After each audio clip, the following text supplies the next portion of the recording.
Daf Yomi, Tractate Bava, page 50, Daf 50, A, at the top of the page with the words Bibor Birushuso, Rabbi Akiva Savar. In the case where one dug the pit on his own property and then renounced ownership of the surrounding area, consequently, the entire area except for the pit is now open to the public passage. In this case, Rabbi Akiva maintains that one who digs a pit on his own property is also liable, not only when the pit is located in the public domain, as it is written, the owner of the pit shall pay. Exodus 21:34. Clearly, the merciful one is referring to a pit that has an owner. Therefore, the owner of the pit pays even if it is located on private property.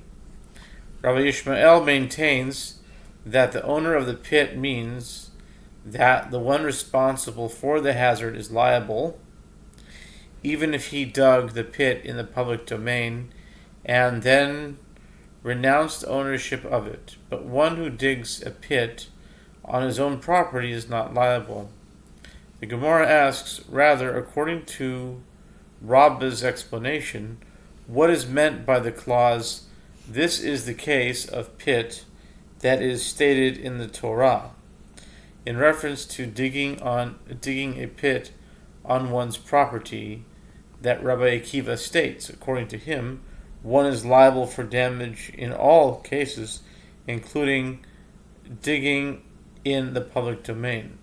The Gemara answers it means that this is the pit with which the verse initially introduces the subject of compensation for damage caused.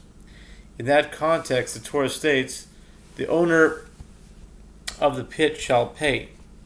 Exodus 21:34, indicating that even a pit owned on one's private property renders one liable. And Rav Yosef said that one can explain the dispute between Rabbi Yishmael and Rabbi Akiva differently with regard to one who dug a pit on his private property and then renounced ownership of the property aside from the pit. Everyone agrees that he is liable. What is the reason? Since the merciful one states the owner of the pit, it indicates that we are dealing with a pit that has an owner. When they disagree, it is in a case where the pit was dug in the public domain.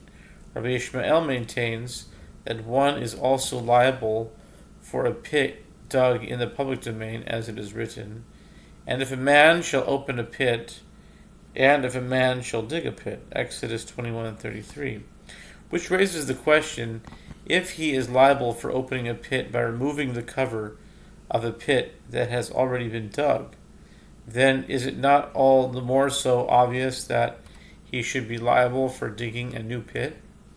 Rather, the verse means that the responsibility for the pit comes to him by engaging in opening the pit and by engaging in digging the pit. Although he does not own the area itself, he is liable for creating a public hazard. And Rabbi Akiva, by contrast, holds that one is liable only in the case of a pit located on private property, where he renounced ownership of the property aside from the pit, and one cannot derive otherwise from any extraneous phrases.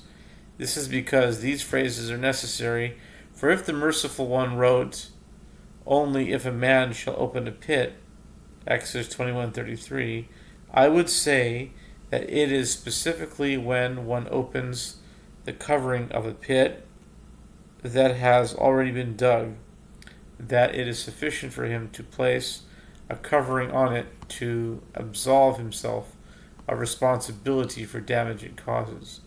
This is the case where the Torah states, and not cover it, Exodus 21:33. But if one actually digs a pit, it would not be sufficient to place a covering on it. and one would not be exempt from damages unless he completely packs it. And conversely, if the merciful one had written only, "if a man shall dig," I would say that it is specifically in a case of digging that a covering is required to exempt one from liability, because he performed an action of creating the pit. But for merely opening it where one has not performed an action, say that he does not require a covering to absolve him of liability. Therefore, the Torah teaches us that he is liable for damage caused by a pit in both cases, and one should interpret the verse that states, "the owner of the pit," Exodus 21:34, in its plain sense, that is, he is the owner of the pit because it is located on his private property. Accordingly, one would not be liable for a pit dug in the public domain. The Gemara asks, rather according to Rav Yosef's explanation, what is meant by the clause, "this is the case of pit that is stated in the Torah," in reference to digging a pit in the public domain, that Rabbi Yishmael states, "Isn't one liable for any pit, including one dug on his own property?" The Gemara answers, it means that this is the pit with which the verse initially introduces the subject of damage caused by a pit, as explained by Rabbi Yishmael above. Only afterwards does it state, "the owner of the pit shall pay," referring to a pit dug on one's own property. The Gemara raises an objection from a Braita. One who digs a pit whose hollow space is in the public domain and then opens its entrance into private property is exempt. And this is the halacha, even though he does not have permission to do so. The reason he does not have permission to do so is that one may not create a hollow space under the public domain. One who digs pits, ditches, and caves on private property and then opens their entrances into the public domain is liable. In addition, one who digs pits on private property that is adjacent to the public domain but not actually located in the public domain itself, such as these people who dig foundations for their houses or walls, is exempt. But Rabbi Yossi, son of Rabbi Yehuda, deems one liable even for damage caused by pits made to lay foundations, unless he builds a partition that is 10 handbreadths high in front of the pits, or unless he distances them by 4 handbreadths from the area where pedestrians walk and from the area where animals walk. Let's see, we're on time. Okay, we have some time. The Gemara infers the reason for the exemption is that one digs for the purpose of foundations, which is the usual and accepted practice. But if he did not dig for the purpose of foundations, he is liable, although he did so on his own property. He is nevertheless liable, since people walk there. The Gemara clarifies in accordance with whose opinion is this Braita. Granted, according to Rabbah, the first clause, where one is seemingly exempt for opening a pit onto private property, even if he subsequently renounced ownership of the area, can be established in accordance with the opinion of Rabbi Ishmael, and the last clause be established in accordance with the opinion of Rabbi Akiva, who maintains that one is liable for a pit dug on his own property if it is open to public traffic. But according to Rav Yosef's explanation, granted, with regard to the last clause, all agree that this is the halacha, but with regard to the first clause, which exempts one who digs a pit on his own property, in accordance with whose opinion is this, it appears to be neither that of Rabbi Ishmael nor that of Rabbi Akiva, since Rabbi Yosef explained that both of them maintain that one is liable for a pit on his own property, even if he subsequently renounces ownership of the area. The Gemara answers that Rabbi Yosef could have said to you, everyone agrees with the entire passage. As for the first clause, which exempts one who digs a pit under the public domain and opens it onto his own property, it is referring to a case where one did not renounce ownership of either his property or his pit. This certainly is not included in the category of pit with regard to damages, and the owner is therefore exempt.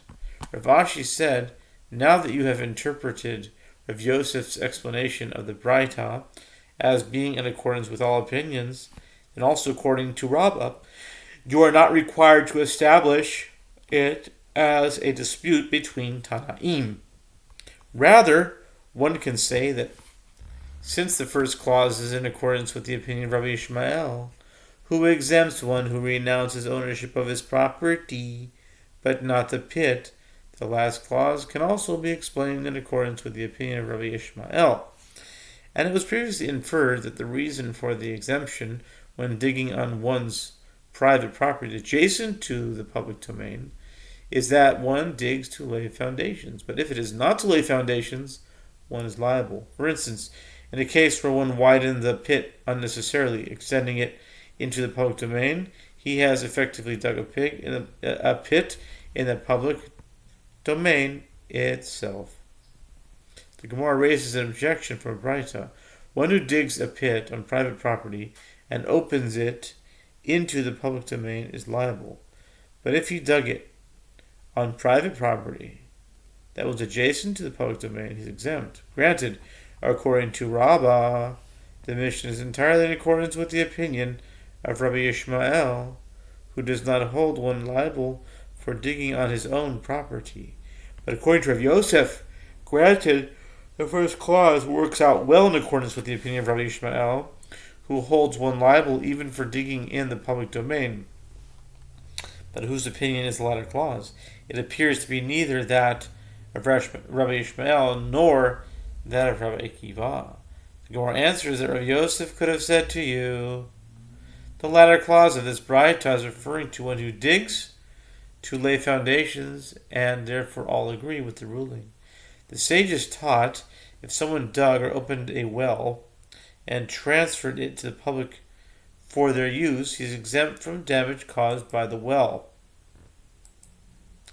If he dug or opened a well and did not transfer it to the public, he is liable. And this was the practice of Nehunya, the digger of pits, ditches, and caves, who would dig, open, and transfer them to the public so that there would be wells of water for public use. When the sages heard about the matter, they said, this individual has fulfilled this halacha. The Gemara asks, only this halacha and no more? Isn't it well known that Nehunya was a great man? Rather say, he fulfilled even this halacha and did not forget to transfer the wells to the public. Having mentioned the deeds of Nehunya, the Gemara relates that the sages taught an incident occurred involving the daughter of Nehunya, the ditch digger. Nehunya Sofer, where she fell into a large cistern, and no one could extricate her from it. They came and informed Rabbi Hanina ben Dosa that he would pray on her behalf. When the first hour had passed from the time of her fall, he said to them, she is at peace and unharmed. After the second hour, he said to them, she is at peace. After the third hour, he said to them, she has ascended from the well. And indeed, this was the case. They said to her, who brought you up out of the well? She said to them, a male sheep. A male sheep. That is, a ram happened to come to me, and a certain old man, Abraham, was leading it. And he pulled me out. They said to Rabbi Hanina ben Dosa, are you a prophet? How did you know she ascended? Rabbi Hanina ben Dosa said to them, I am no prophet, neither am I a prophet's son. Amos 7:14. But this is what I said to myself. Shall the offspring of Nehunya stumble by means of the very matter which distressed that righteous man? Bava says, although Nehunya ensured that others would have water, even so, his son died of thirst, fulfilling that which is stated, all around and around him is storms mightily, Psalms 50, verse 3. This teaches that the Holy One, blessed be He, is scrupulous with those around him, that is, the righteous, even to the extent of a hair's breadth. So, even minor transgressions elicit severe punishment. Al kechuta sa'ara. Rabbi Nechunya says the same idea may be learned from here in the following verse: a God dreaded in the great council of the holy ones and feared by all those who surround him. Psalms 89, verse 8. Indicating that God is most careful and exacting with those that surround him, the righteous. Rabbi Chanina says, anyone who states that the Holy and Blessed be He is forgiving avatra and transgressions, his life will be relinquished. As is stated in the rock, his work is perfect, for all his ways are justice, Deuteronomy 32:4. In other words, God does not waive heavenly justice. Rabbi Chana says, and some say that Rabbi Shmuel Bar Nachmani says, what is the meaning of that which is written?